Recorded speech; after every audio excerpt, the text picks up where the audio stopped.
the distance between your thought and seeing your thought is the tool that you're using. It's the effort applied in that tool.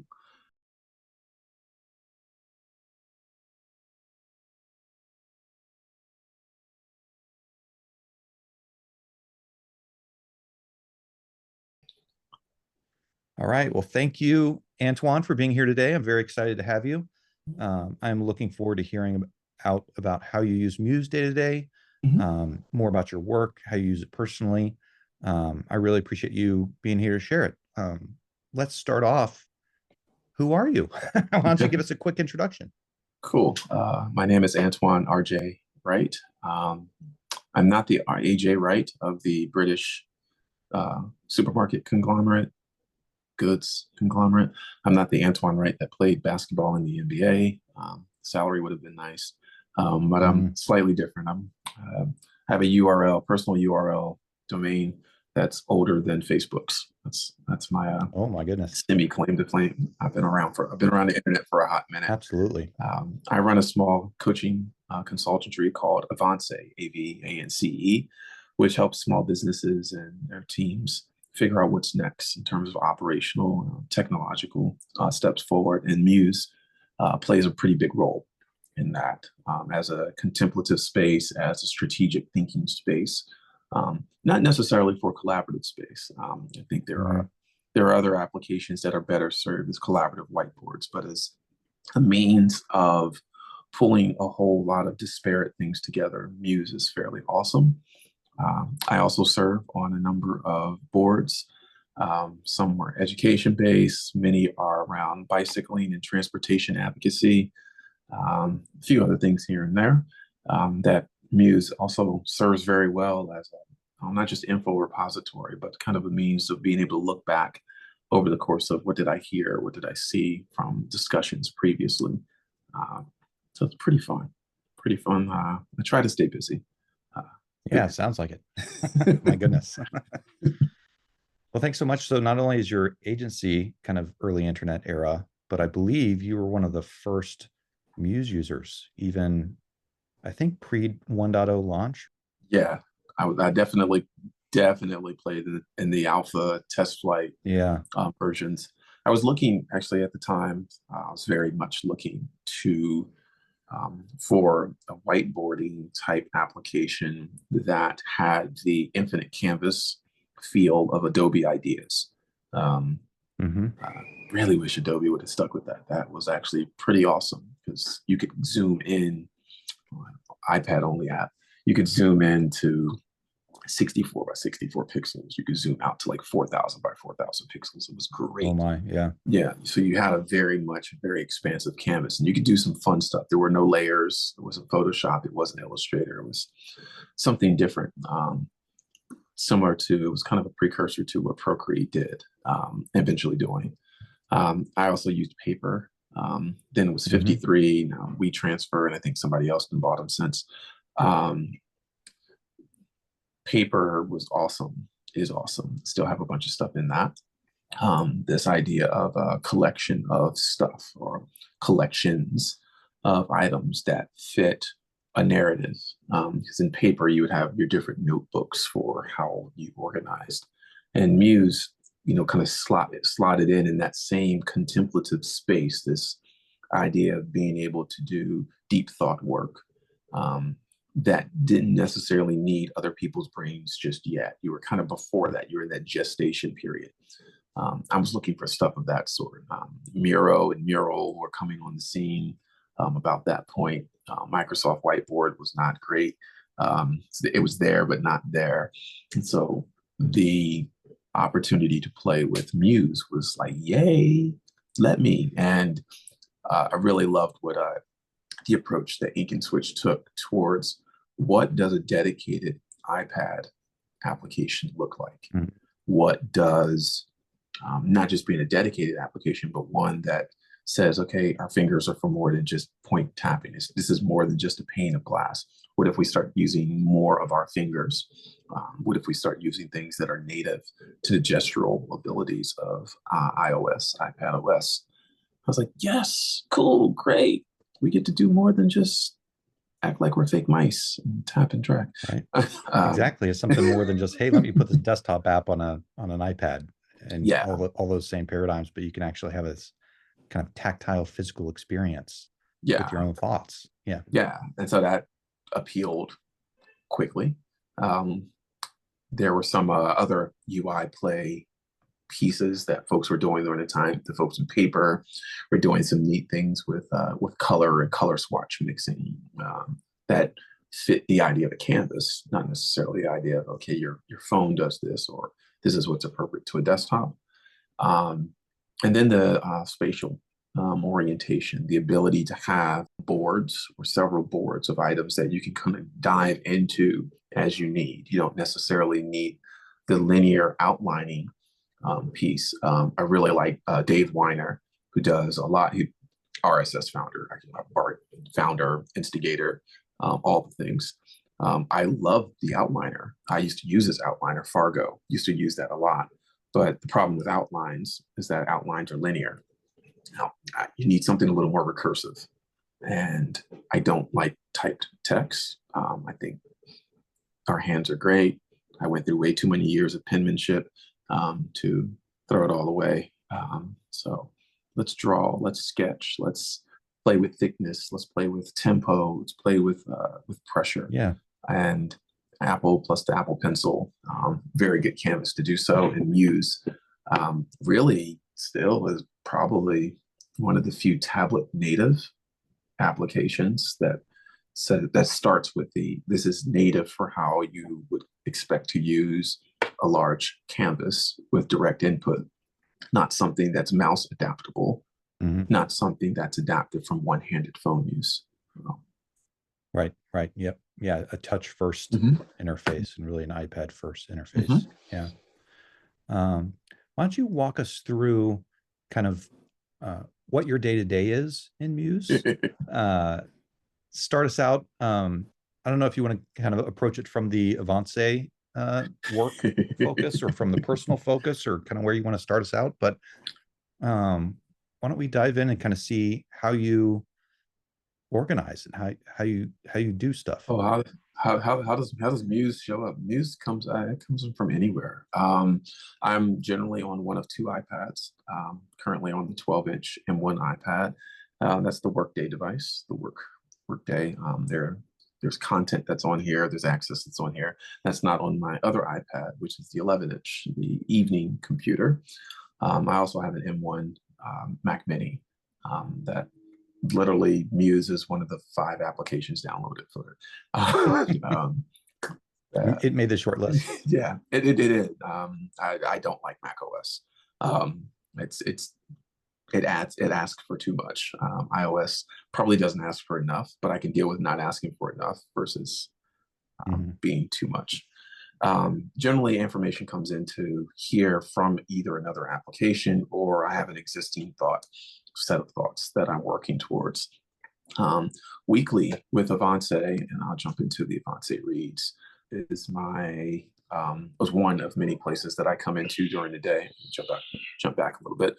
So I know on the Discord, a lot of people talk about hey, how do you set up your Muse to like live? Well, right. What does that root board look like? How do you?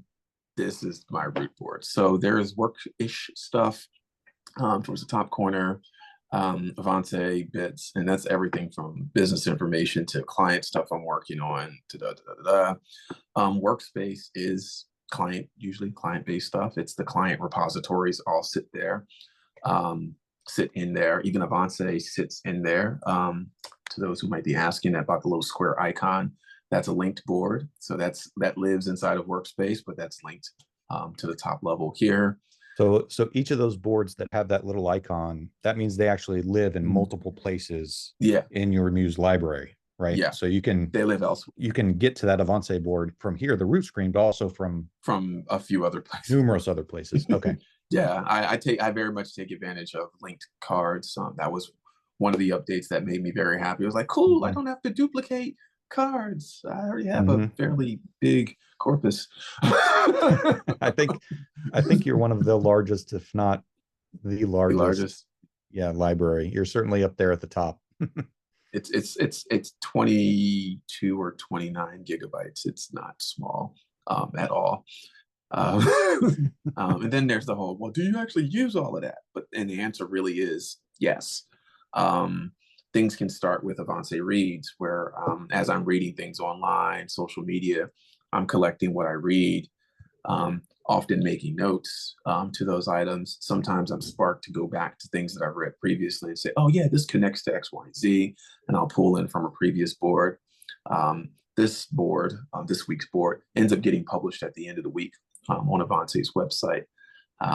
I've similar to like the Ben Thompsons or other Ben Evans and a few other folks who may share what they found interesting.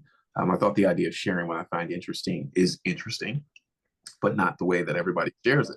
I think it's seeing the connections between those items makes a lot of sense. Absolutely. Yeah. And not necessarily telling folks, well, this is how it connects. But it connects to me. That's kind of all that matters. Yeah, it's one thing I've really enjoyed about your weekly updates is it doesn't need to be this perfectly polished essay at the end. No. I love kind of seeing here are all the things that are kind of in my brain that I've been thinking about, that I've been processing. These two connect, and you can really get a sense for how you thought through things. And so many of the most interesting topics are impossible to kind of tidy up into a nice little bow. And so it's great to see that messy middle. Yeah. Well, I think that's what Muse is for, and if I were to, scream all the way out, many years ago, 2018, there was this question Patrick Collison had put out on Twitter, and I try to stay away from VC chat, but I didn't like the question. Well, what's the right user interface paradigm for deep work? Well, it's not clean. It's not an outline. It's actually pretty messy. It's my desk at the moment. It's some kind of immersion. There's flow, there's focus, and Muse fits in that space for me. There's some kind of remixing that almost always happens with this, is that we're thinking in and thinking out, we're thinking of and thinking about, and it makes sense as you're seeing things throughout the week. It's like, yeah, this really resonates, it clicks, it goes forward. And so I like that's one, kind of one avenue. Sometimes these shares make their way elsewhere. A lot of times the stuff that's in the workspace, it kind of goes from there. I collect all of those per year, which has been absolutely fun to look backwards. I spend June and December looking backwards to see what did I go through, and I end up finding gems. Oh yeah, you wrote about this, you thought about that.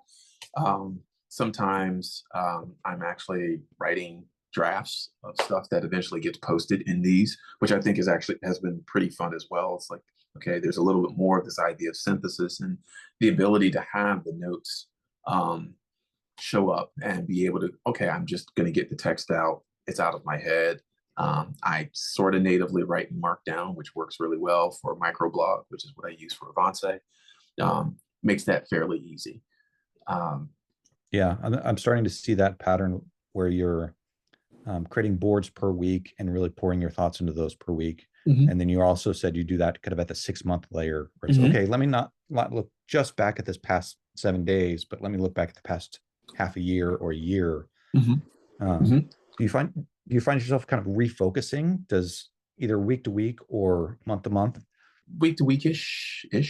Depends on what's going on for that week. Sometimes there's some weeks.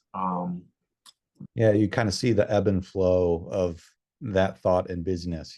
No one can be 100% all the time. Yeah, and I'm okay with that. I'm fine with that. But then there's other weeks where it's just like, yeah, you just created all the things. So it's like, oh yeah, you got some thoughts. And it's like, oh, okay, cool. Then goes from there. As you're jumping in, I'm seeing lots of different items on your board. So you've got ink, you're writing, you've got text, you've got notes, you've got images, you got PDFs. Yeah. How do you what's your workflow like when you see something out on the internet somewhere and you're like, oh, this is cool, this relates to what I'm thinking about? how do you pull things in Mhm. to Muse, and then how do you kind of work with them once you're there? So Muse, and I'll use a good example. Let's use the really fancy bike website that has the really fancy cycling clothes.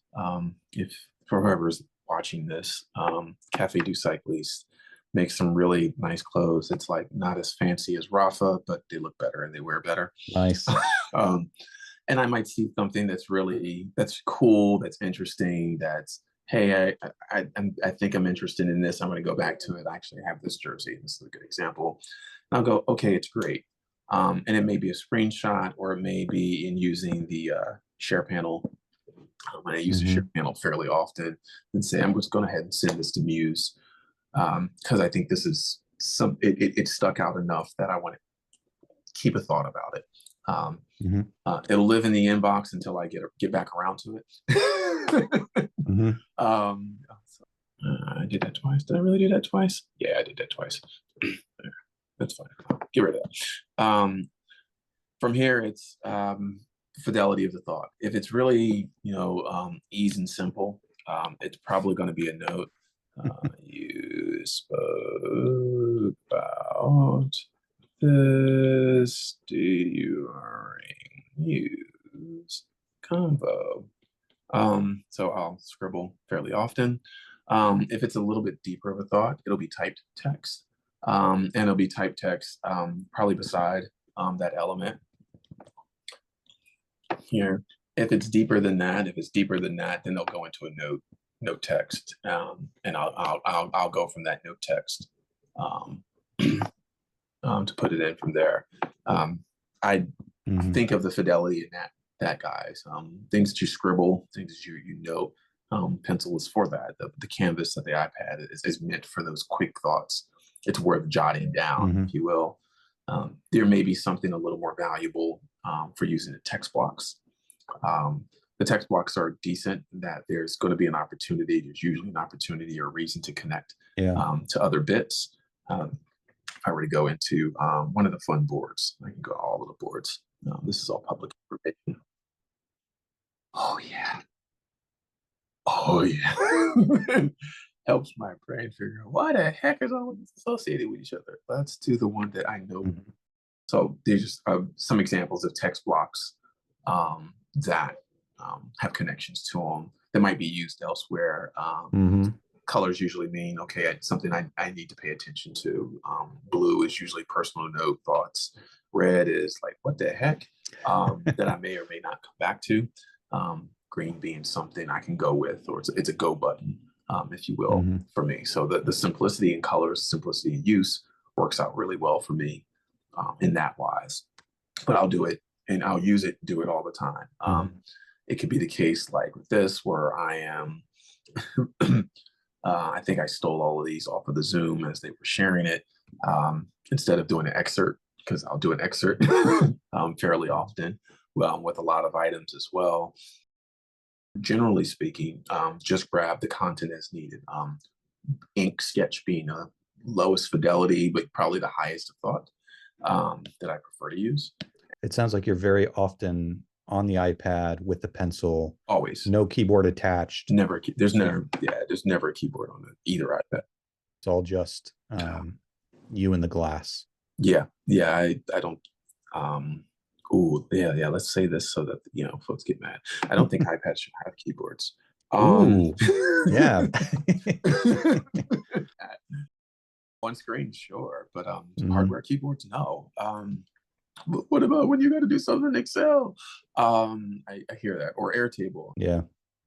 But I use dictation a lot. A lot. Is that how you end up writing a lot of the longer notes, the text notes? Oh yeah. Are you dictating an iPad as well? I'll dictate and then go back and edit. Sometimes I don't do a great job editing. Yeah. We'll definitely go back and edit. But generally speaking, this is a good example. There's all over. That to me is kind of the versatility, kind of essence of Muse. The idea that the iPad was supposed to be this malleable canvas that transforms into what you need at the point of touching it. seemed to be the vision, at least initially, the vision for the iPad. That well, I've not really ran away from that at Yeah. all. Yeah. It sounds like you spend most of your time in your current week's board. And so then that's where you're pulling in your ideas, or do you find to have different boards for different projects and you're jumping around? Oh, there's different. I'm jumping around all the time. So,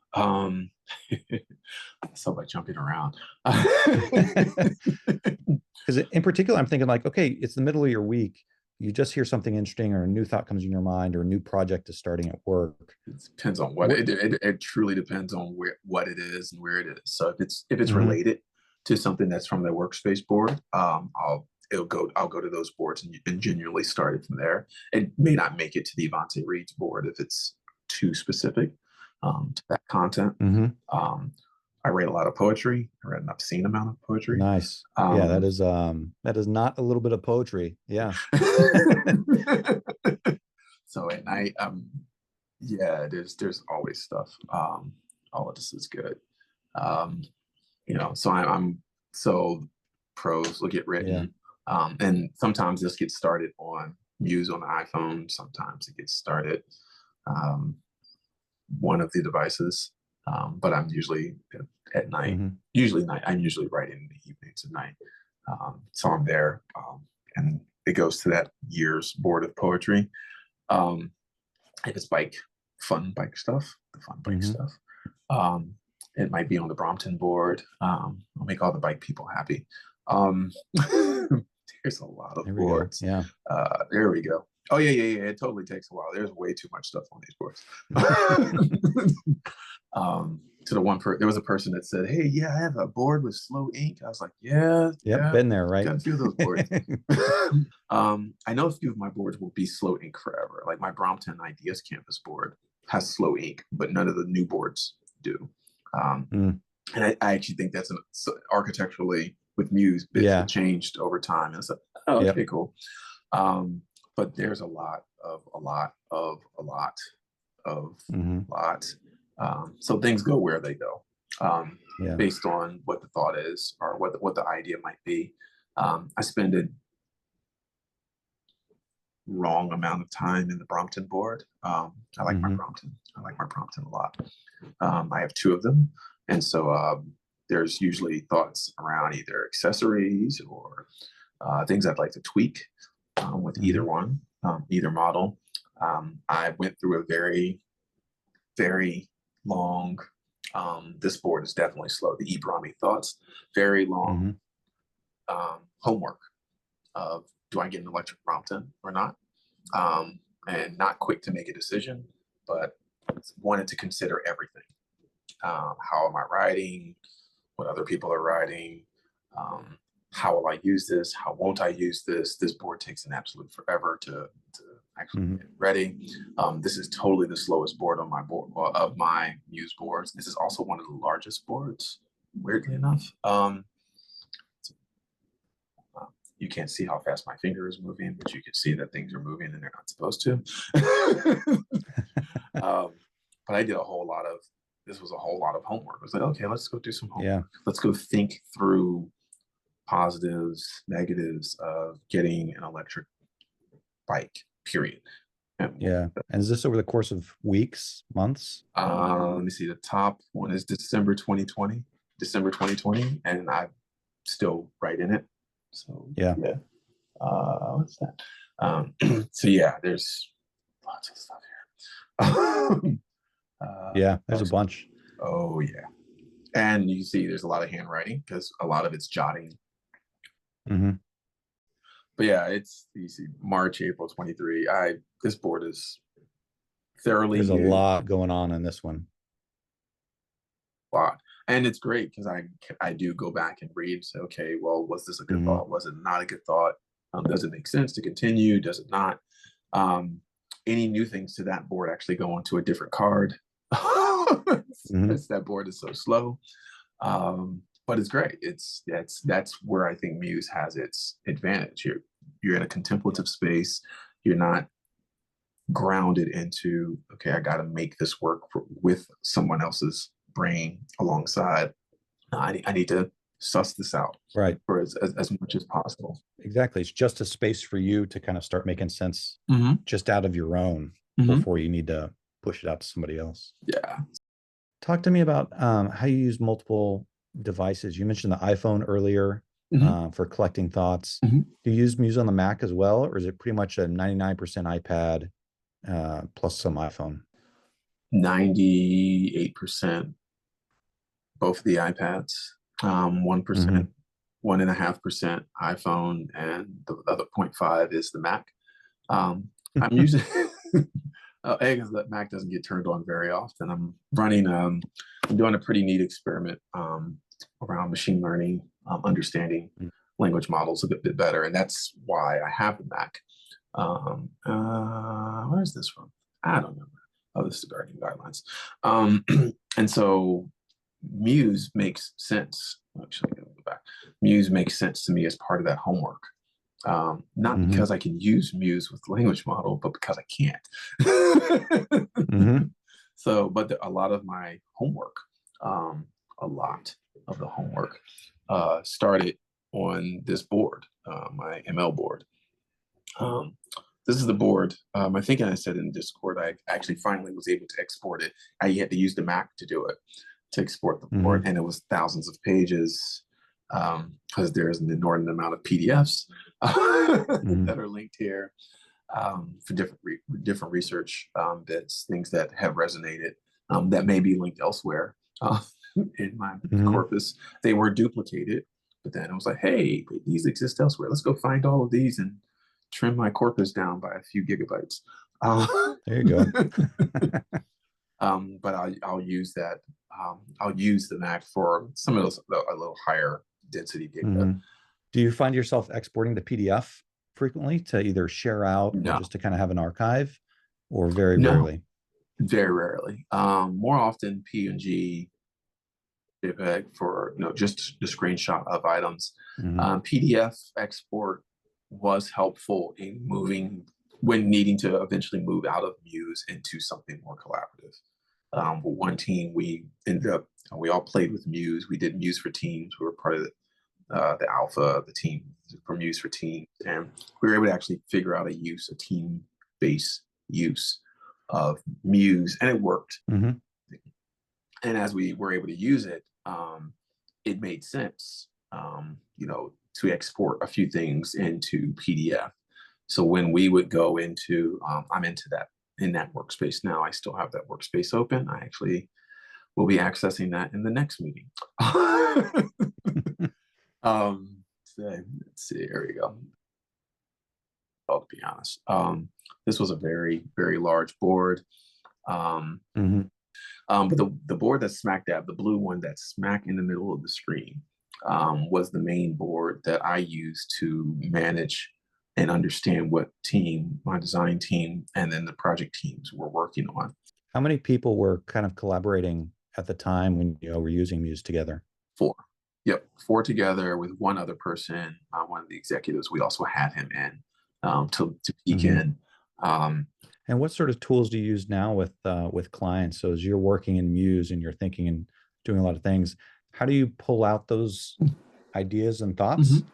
And where typically do you end up kind of sharing those? Depends on the idea and thought. So some process diagrams really will migrate into like draw.io.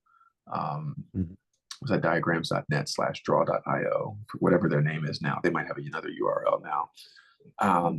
That's easier.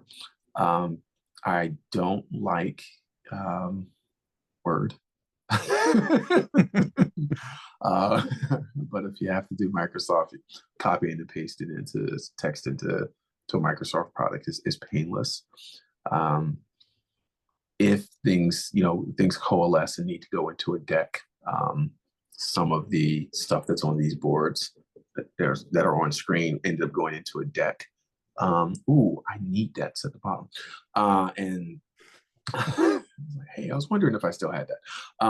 Needed to go into a deck. So that's just an export to PNG to go ahead and add to a deck fairly easily.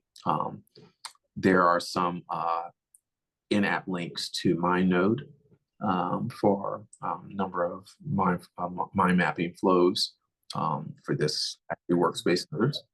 I was curious, could you describe that to folks who might not know what an in-app link is? What Oh, does that workflow look like for you? what does that work? So applications such as Muse, MyNode, Apple Notes, Calendar, Mail, all have the ability to you can kind of share, and I'll use the share screen, and copy. If you did a copy URL, it wouldn't be a URL in the sense of HTTPS, but it would be a URI, internal resource locator to that application, to the spot in that application where you want to be. And MyNode and Muse were actually great because both did internal links at the same time. I was like, yes, I don't have to go. It's like, I don't have to go elsewhere.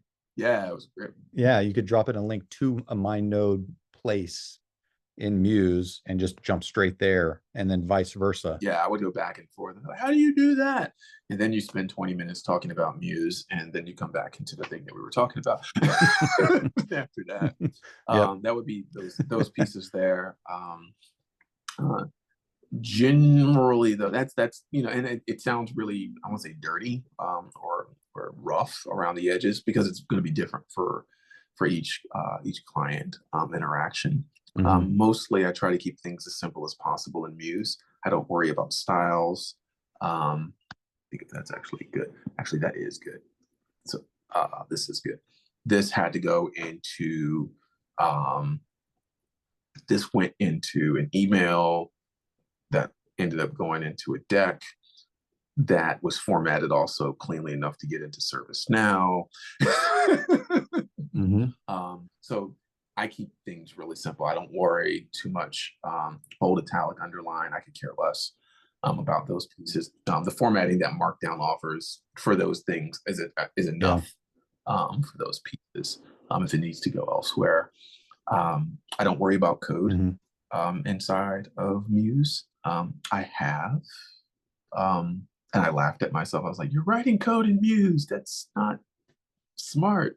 But I need to see it. It's just HTML. It comes back to the. I mean, I'm curious on your take, because you've been around so long and you've used Muse so heavily. The most common question that Muse has gotten over the years is always starts with, "Why don't you just fill in the blank?" And it's usually why don't you just add bold or add italics or add these extra little features, but we've kept it so minimal on purpose. How has that minimalism kind of affected you, and how does that where does that fit in your mind about these kinds of thinking tools? Yeah, so the distance between your thought and seeing your thought is the tool that you're using. It's the effort applied in that tool, and being involved in the user experience and service design, operations design space for a couple of decades now. One of the things that you learn is peel away all of the fat. What's the most simple thing that you need to get the idea out and implement it? The fewer layers, the better. Sometimes. What's needed inside of my thought space to get the idea out? Does it really need the color? Yeah, not really. Is it helpful? Kinda. Do I need bold, italic, underline? It would be helpful, but does that really actually help the thought?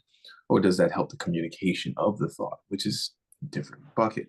Right. Does having different types of note cards. There's a text card, there's a content card for a V card, there'd be a content card for code. Does that help? Well, yeah, it helps the machine, but does that help me actually get the thought out of my head? No, I need to just get the thought out of my head. Okay, what's the fastest way to get the thought out of my head? I've got the pencil in my hand. I'm probably scribbling. Yeah. Okay, scribbling is not enough. I need to go a little bit faster. Okay, I'm typing or dictating. And that's just text. It's not that ethos of Muse of just get the thought out, and you can work with the thought around that. Now, is there place for more stuff? Sure, probably. my board. This is my, I say, everlasting board. I've got whiteboards around my apartment that help me think. This is one of the few that have migrated into Muse, one of many that have migrated into Muse. I'm like, where's my ideas going? Well, there's not really a container for that kind of thought, because that thought is persistent. The thought comes out fairly often. It comes out in different shapes, different forms. It might mean, hey, yeah, a device like DC1 makes sense for getting into that space, but is that really the right thought? Might mean the sketch. What is it? What is the workspace? What does it mean to have a contemplative workspace? Does it need all of that? Does it not need all of that? Okay, Antoine, peel it away. And to be able to get those pieces out of my head into this board as fast and easy, seamlessly as possible, yay, great. As soon as I have to think about, hey, I have to type this, now I'm starting to think about the modality of typing, the modality of QWERTY, or sometimes in my case, a Tap XR wireless keyboard. I'm, and I might not be consciously thinking about this, but it's, oh, but this is the easiest way for me to get it out of my head. And then I'm thinking about outlining that. That's another layer. I'm thinking about bullets. Now I'm thinking about links. Now I'm thinking about, oh, okay, well, I want to make sure that this is formatted. And if heaven forbid that I get to that point and you've already skipped that, it's a personal contemplative thought. Now it's got to go on my blog or my newsletter, my social media space. Now you're thinking about the content and the shape of the medium instead of the content and the shape of the thought, which is okay. That's totally okay. Not positive or negative. Yeah, exactly. It's a necessary step. But I think there's a space where there's too much to deal with. There's ink. I've used the max amount of slots for ink. Here. Black is what I write in all the time. Purple ends up becoming a header to a lot of things. The yellow is the highlighter. The red is because I went to Catholic school and everybody knows that you mark up things in red. You always have a red pen ready. Gray is like, hey, it's not as deep a thought as black, but it's not as in stone. And then I use the highlighter because I like the highlighter. I absolutely love doing this. If you are showing people stuff, it's like, what? That's cool. I'm like, yeah, it's great, isn't it? But it doesn't need to be more complicated than that to get the thought out. Yeah.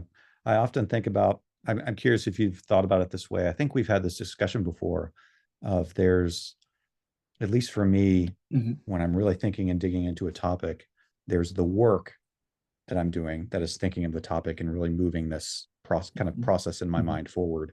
And then there's the fake work that's next to it, which is, okay, let me make it look nice. Oh, this needs a new line break. This is like where I end up kind of fiddling with the thought instead of actually working through it with my mind. Yeah, that's part of what's behind the weekly Avanceé post. It's not a clean set of thoughts. It's just, these are the connections that happened as they did. And it's fun there. It just lands. It just lands and stays there. And that's how each of these boards are. It's a messy room. It's okay. I'm happy with my messy room. Yeah. At the same time, it's an organized messy room. It's spatially organized so that I don't have to think about the layout of things as much as I'm thinking about what can I do with the result of those thoughts. When I'm looking at monocle and frame board, I use the frame glasses, VR-ish connected glasses. And I played with monocle, and I'm not the greatest of programmers, but I'm like, ooh, I want to play with this. Okay, well, what does it look like to play with it? What does it look like to have this device? What does it look like to build working knowledge of this augmented space? Oh, okay, cool. I'm going to work this out, and it doesn't need to be a clean thought. Now, at some point in my gestating about this, I got to some clean thoughts. Yeah. And I was like, okay, now I have some fuller thoughts, and that's going to go on a note card, and there may be some formatting to it. My perennial favorite. Hey, do you remember what the markdown code is for putting the image? Because you're going to plug it. Oh man, images and links, I'm just always backwards. Whatever it is, I do it wrong. Right. But that at that point, okay, yeah, it is about a little bit more about the layout, formatting. Yeah. But now I'm past the dirty, unshapen thought. I'm towards something that has a little bit more focus to it, Right. which is great, because now I can think about those items in a context that has focus to it. I'm not forcing myself to have a focus immediately, Right. because it's got to be bold, italic, underlined, aligned, and care less that it's aligned. I think I'm pissing some people off who do like to see things top aligned and the gutters totally equal. They're not. And if so, that's okay. Yeah. To me, Yeah. it's because it's get the thought out there. Right. I have a lot of value in separating those two things, in action and in tool. There's the thinking piece and the processing piece and the just put the brain out visually so I can start looking at things piece. And then once I've kind of cooked that stew long enough, then it's okay. I think I've got a place where I could put it into a blog post, or I think I have something that I can present. Now let me take the pieces out and put them into a presentation tool, and then I can work on the formatting. Right. Yeah, and Muse isn't a presentation tool. Right. I mean, I've totally hacked the mess out of mine into being it at times. It's okay. Yeah. But it's not a presentation tool. Now, I've done some really fun talks with Muse, and make sure you end early, Antoine, because you got to answer the question, what is the app?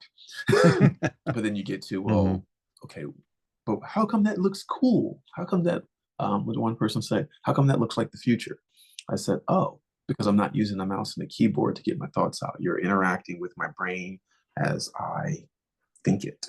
And that's the difference between direct input interfaces versus intermediated interfaces. It's not to say that one is better than the other, but there's a difference to what people can perceive when they start seeing, wait, you're touching the thing and it's going around. Wait, well, what else?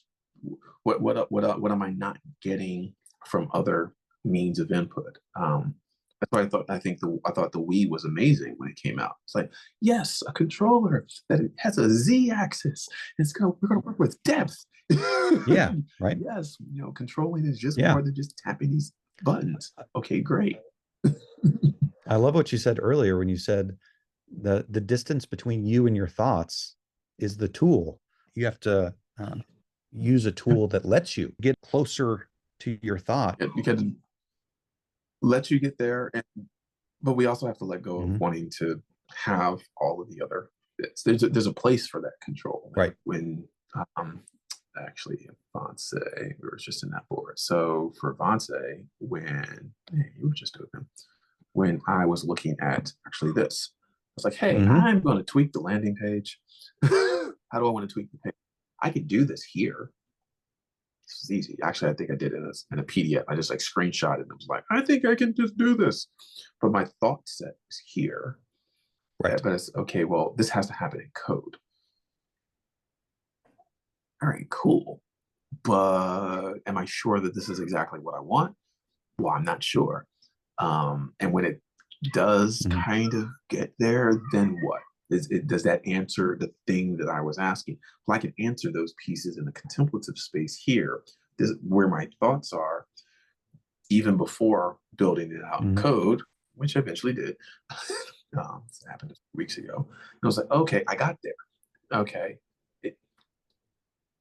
It meets what my brain was thinking, and the time it took to code this was way shorter than the time it took me to chew through the thoughts of, is this possible? Is this not possible?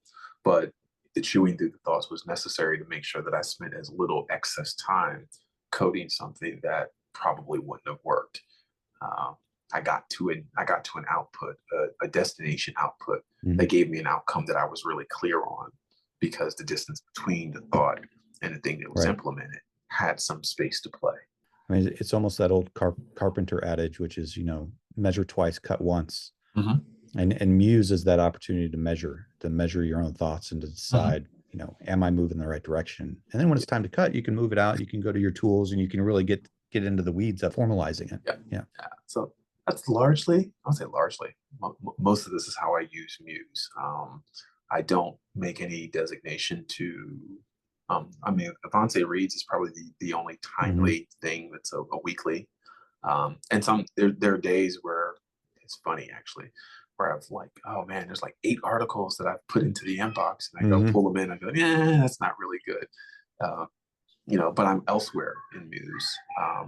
This device that I'm on, if I'm in Muse, I'm usually in workspace. If I'm there, unless I'm bouncing into something else because of a thought. Hobbies also, I spend it's been a god awful amount of time in hobbies, because there's stuff. And like I said to the folks who are watching this, was like, wait a minute, he's got podcast notes. Yeah, some of the MetaMuse podcast notes. That's where they lived. Yeah. Trying to figure out bike trips, learning about astrology and all of those other fun bits. Man, let's go learn all the things. It gets in here because that's a good place to play. I thought this gentleman, Glenn Keane, the image at the top, he's using the Surface tablet, the Surface computer, the big one, the big boy. And I was like, you know what? That's the right way to use Muse, though. Yeah. That's the right way to use your hobbies. It's to be immersed in it, to have a space, not just physical space, but have a space on your device where you can go ahead and dive in. And then from there, I can have some fun. Yeah. And that kind of workflow with your thoughts applies everywhere. It applies for you in your work. It applies, for your hobbies. It applies just as you're thinking about new topics in AI and exploring new areas. It all ends up in that same place of, okay, let me just dump this out and get it out onto the paper, onto the canvas, and you can start moving it around and playing with it. Yeah. So that's genuinely speaking, that's my Muse. That's what Muse ends up looking like for me. That's awesome. There, I showed the other workspace that was, some federal work. They were like, what is this application? Is this approved? I said, probably not on y'all computers, but I'm using my own. But it is for me. Yeah. So it's on mine. So, but I had to be mindful of, okay, what do you put on? What don't you put on? What do I access and what I not? The ability to show, some of the security folks. Yeah, I can. If you give me access to this particular site, I can definitely screenshot it, make my notes, and kick you back a PDF. Like, ooh, that's actually kind of good. That works faster than our Microsoft device. We should get tablets over here. Probably should. Well, I know we're getting close to the end of the time that I asked you for. Eris, would you like to jump in and voice your question? I saw you had something in chat. Yeah. Oh, yeah. Sure. Hello. Hey. Yeah, really inspiring stuff. Thanks for all these cool things. So my question is, do you have any workflows or patterns for capturing things from books or podcasts? Like, are you using excerpts or notes for that? Yeah, let's go into the excerpt. Let's go into the book one. That's always fun. So it took me a hot minute to figure this out. Really took me a hot minute. So excerpts have been inside of Muse for some time. And what I ended up doing, and I kind of honed the activity with MetaMuse. So MetaMuse podcast will be going on, and I'm listening to it on device. And I'm like, oh, cool. This is great. This is awesome. Wait, there's show notes, and I can't do anything with this. So initially, I would go to the show notes, and I would grab every link and just throw it on a board. And as folks were talking, I'm like, oh, okay, cool. I can refer to this. That didn't really work with my brain so well. I said, okay, there's got to be an easier way to do this. What I would do is open up 2 instances of Muse. And on one side, I would have the show notes that would be embedded in the board. I'll probably have that on the side. And then on the other side, I would have the links that I'm jumping back and forth into in Muse. In some cases, and I want to say this might not have been the one because I know I was totally drawing during this one.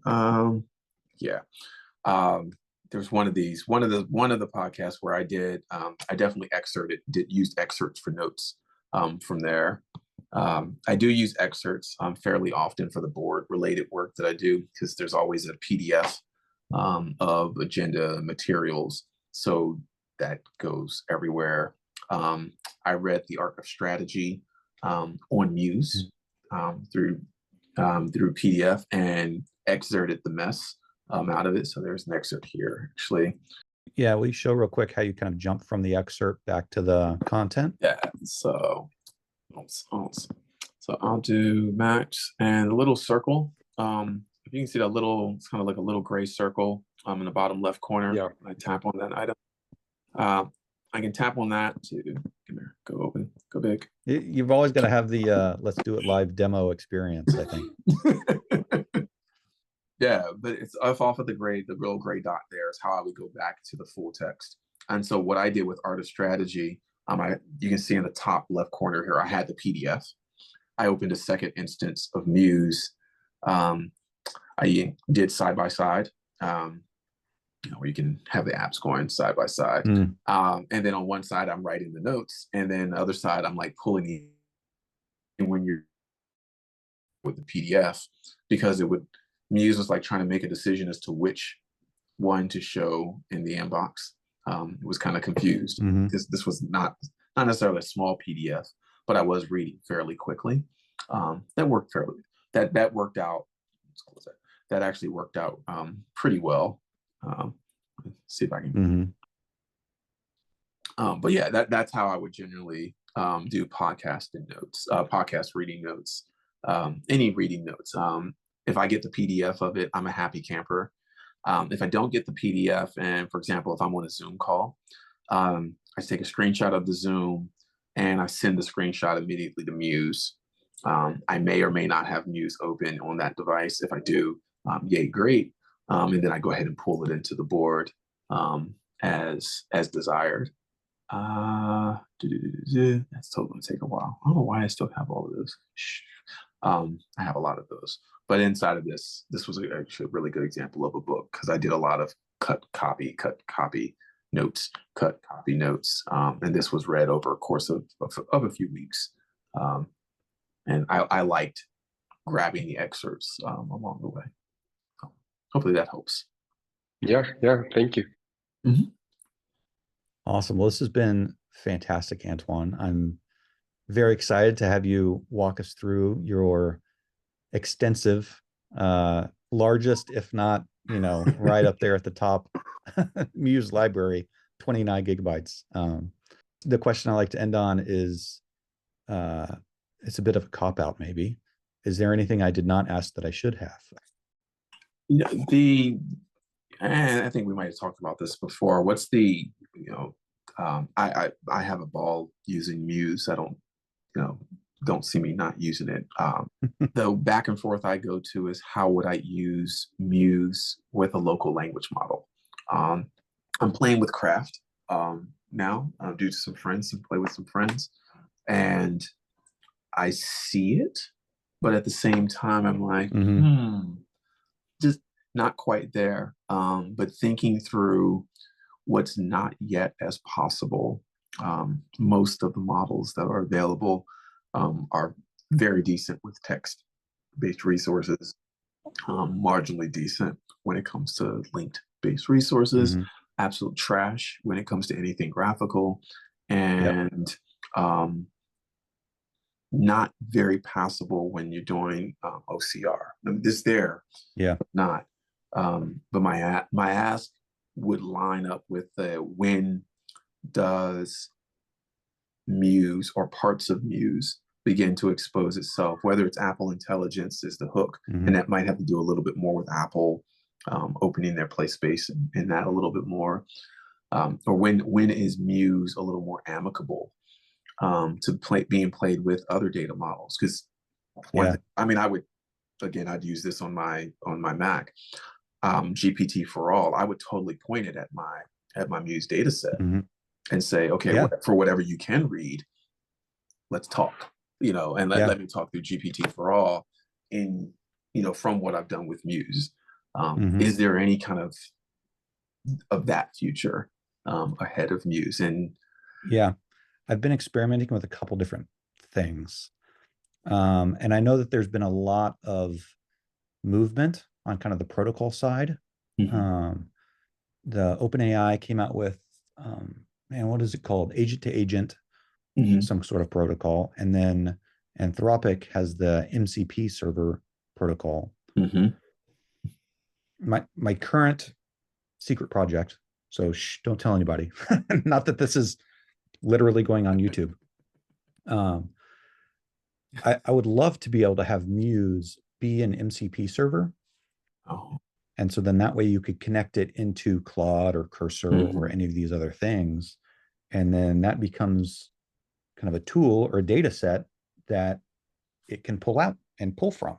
And then you could also connect it to any of your other tools, whether it's other data sets or there's a number out there for like email and for messages Mhm. and for contacts and for things like that. Um, but I would love to be able to open up the Claude chat and say, hey, so could you look at the Muse board where I have this active project, pull this down, and also check out this email that I just wrote? Mhm. What are Mhm. the next steps? And actually have it kind of help process through. So I think that's going to be the easiest win. I would love to be able to get it into the factory floor test flight soon. Nice. And when I do, you're going to be the first person I call to say, hey, I'll go break it. tell I'll me what you totally think. break that for Yep, come you. break it for me. I'll totally break it for you. No, that's cool. I mean, I'm thinking through, like, you're saying that, and I know there was an ask.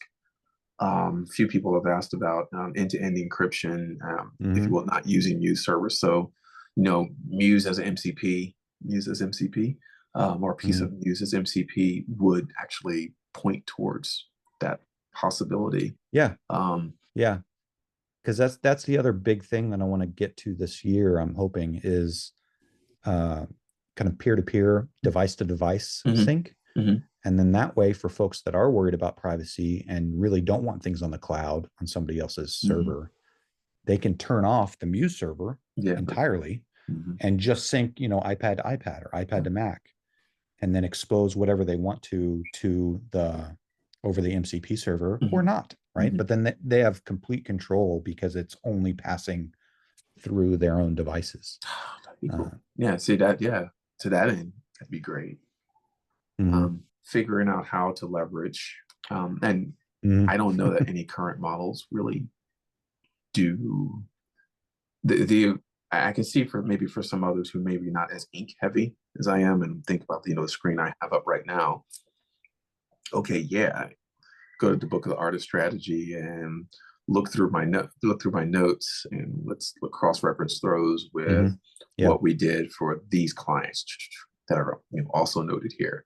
Well, it's not going to be able to do that if um, script handwriting recognition isn't part of what that model can do, or exactly. if that model can't live locally, because I think that'll end up being Apple's fun curtail of that. Not bad thing, but okay, yeah, you can do that, but that model has to live locally. Is that a small enough model? Is that's I don't know. Right. Yeah. And it might be one of those where it's, not yet, but Yeah. maybe in a year, Hmm. the models will be powerful enough, small enough to be able to do that locally. Yeah. Um, Back to your comment about OCR and how accurate can that handwriting be converted into text? Or a lot of these models are able to, accept an image as Yeah. input. And so then is that a better thing where you just literally snapshot the board and send that to the model Yeah. locally for it to Yeah, analyze? it should be able to take PNG or the SVG and play with it. Shouldn't be Yeah. able to, but at the same time, I'm not going to talk about everybody else's handwriting, but my handwriting sometimes is legible. But to someone else who might say otherwise, like the vertically written stuff here, Right. Yeah. I can see that being a problem. Right. Yeah, exactly. know. And then, of course, there's also the multilingual aspect too, where my goal is to support plenty more languages than just English. It's translated already into Spanish, French, and German.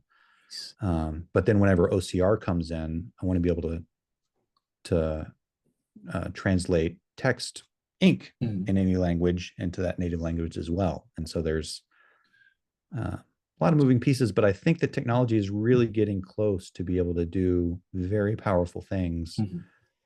privately, locally on your own computer with your own data and your own models, which I think is very exciting. That part would be just being able to use that. The smaller, I would say it's not even an ask. It'd be nice if, and this is not more of a you, this is more of a, hey, Apple, Apple should steal some notes from PencilKit for how the toolbar has been leveraged here. And I truly mean steal some notes. It's not that PencilKit is bad. PencilKit is beautifully simple, well done, simple, interface wise, but it'd be great to see a little bit more cohesion between the two in that wise. I don't think it can be. I mean, the look and feel, sure, but PencilKit's not quite as adept as the toolbar is in Muse, at least in my brain. It's not as adept. It seems like they're getting there, because I do recall some changes last year at WWDC for it. But it'd be great to see that, because that would be the step two. Okay, well, if you guys did PencilKit and made that work better, then OCR becomes less of an ask, a lesser ask. Because now we're working with a little more. There's a little more standardization. You don't have to invent from near scratch. Right. Exactly. And so that's what I've been looking into, whether it's the MCP servers or whether it's there's a few OCR libraries that are very high quality. But yeah, it's about how can we let people access their data in a safe way, in a private way, and not accidentally over-engineer, as the AI space is still moving so incredibly fast and changing every other month. Doesn't change slowly at all. Right. It's part of the fun and part of the adventure, I think. Yeah, where's the best place to keep in touch? I'm on LinkedIn. That's what everybody defaults to now, since Twitter/X is the thing, but I'm still there as well. ARJ Wright. ARJ Wright everywhere. Everywhere that matters. I'm not on any Facebook properties, so if you see me there, see my name there, it's not me. It's spam. I probably know exactly what country is doing it to. Do you want to tell me? Avanceé, AVANCEE .agency is the website. The Mastodon ActivityPub handle, the BlueSky handle. I'm on BlueSky with both Avanceé and myself. I'm on Twitter with both Avanceé and myself. So yeah, those are the places that I can be found. I keep a small, quiet presence on GitHub. No, I do not develop anything fun. But if you ask me to break stuff, I probably am more than happy to jump into the test flight and break anything for folks. And other than that, you can find me on my bike, one of my Bromptons or my e-bike or my gravel bike. Nice. Do a good bit of riding. No, I'm not on Strava. I don't compete. I do Kamoot. People like to enjoy the ride, and we enjoy the pace. Nice. That's perfect. You can find me ARJ Wright on Kamoot. I'll make sure all of those links are down in the description of the YouTube, so that way they're easy to click and easy to find. And appreciate it. Thank you, Antoine, for coming in and opening up your library and sharing your workflows and your wisdom.